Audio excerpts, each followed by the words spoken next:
మన ఫ్యామిలీ అందరికీ హాయ్ అండి. ఇంతకుముందు వీడియోలో 2 మాటలు చెప్పడం మర్చిపోయాను. ఈ వీడియో ద్వారా చెప్దామని మీ ముందుకు వచ్చాను. కానీ ఈ లోపలనే మీకు డౌట్ వచ్చి కామెంట్లు పెడుతూనే ఉన్నారు. అక్క నిన్న జ్వరం తగిలింది అన్నారు కదా, ఇప్పుడే ఈ పనులు స్టార్ట్ చేశారని కామెంట్లు పెడుతున్నారు. నిజమే, నాకు నిన్న జ్వరం తగిలింది, కానీ తప్పదు. ఇందాక చెప్పాను కదా, చీమలు బాగా ఎక్కువ ఉన్నాయి, చీమల ముందు వేసానని. అయితే ముఖ్యంగా చీమల గురించి కాదండి, ఇప్పుడు ఇల్లు శుభ్రం చేసేది దేనికంటే 4 రోజుల్లో మన ఇంట్లో చిన్నపాటి పండగ ఒకటి ఉంది, దేవుడికి పెట్టుకునే కార్యక్రమం ఉంది.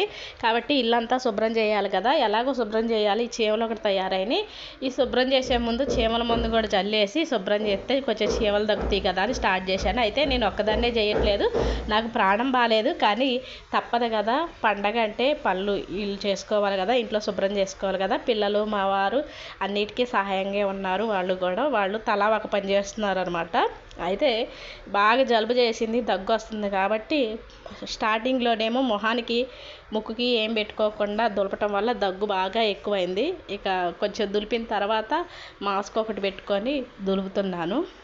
ఇదండి, ఇక జ్వరం అయితే తగ్గింది, కాకపోతే జలుబు బాగా ఉంది, నీరసంగా ఉంది.